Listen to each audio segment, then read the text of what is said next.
Miss Nelson is Missing by Harry Allard, illustrated by James Marshall.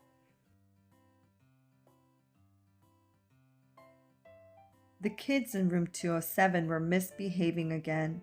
Spitballs stuck to the ceiling, paper planes whizzed through the air. They were the worst behaved class in the whole school.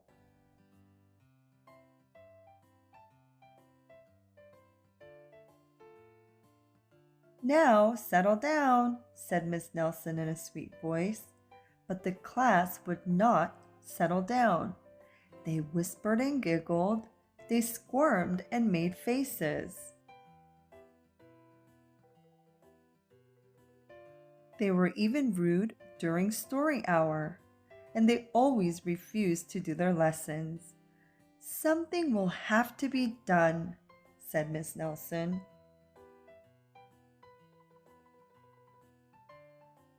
The next morning, Miss Nelson did not come to school.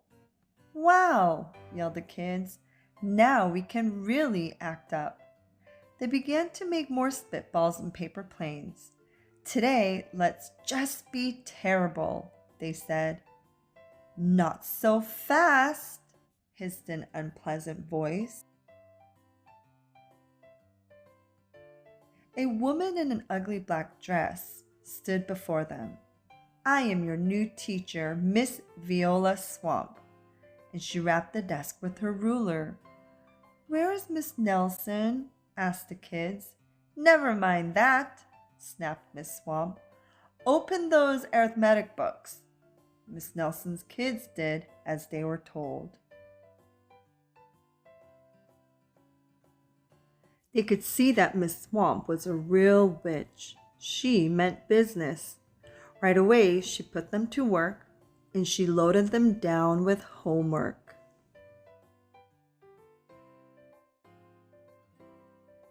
"We'll have no story hour today," said Miss Swamp. "Keep your mouths shut," said Miss Swamp. "Sit perfectly still," said Miss Swamp. "And if you misbehave, you'll be sorry," said Miss Swamp. Days went by and there was no sign of Miss Nelson. The kids missed Miss Nelson.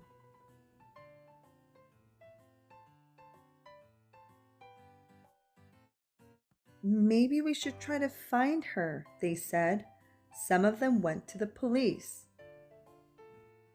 Detective McSmog was assigned to the case. He listened to their story. He scratched his chin. He said. I think Miss Nelson is missing. Detective McSmog would not be much help."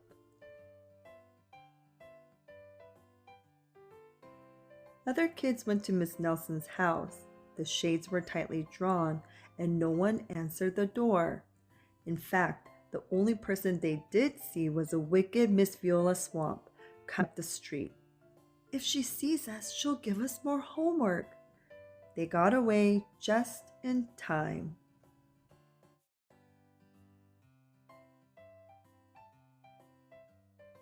"Maybe something terrible happened to Miss Nelson.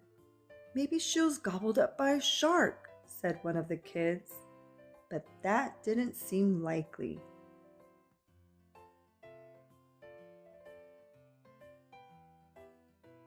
"Maybe Miss Nelson went to Mars," said another kid.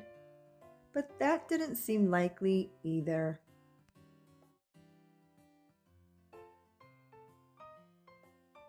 "I know," exclaimed one know-it-all.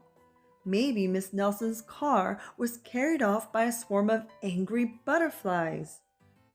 But that was the least likely of all.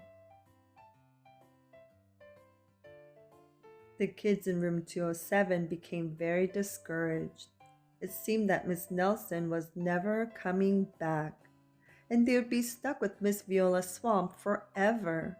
They heard footsteps in the hall. "Here comes a witch," they whispered. "Hello, children," someone said in a sweet voice.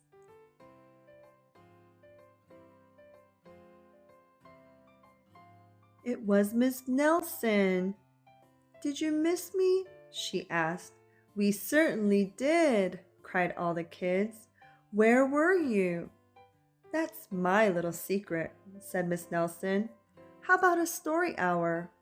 "Oh, yes," cried the kids. Miss Nelson noticed that during story hour, no one was rude or silly. "What brought about this lovely change?" she asked. "That's our little secret," said the kids.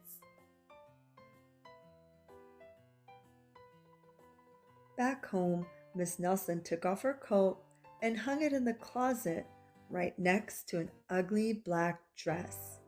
When it was time for bed, she sang a little song. "I'll never tell," she said to herself with a smile.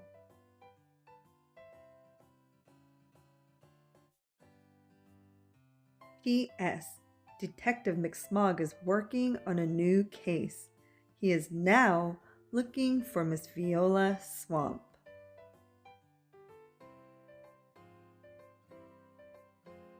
Don't forget to hit the like and the subscribe button below. Thank you for reading with me, and I'll see you at our next story time.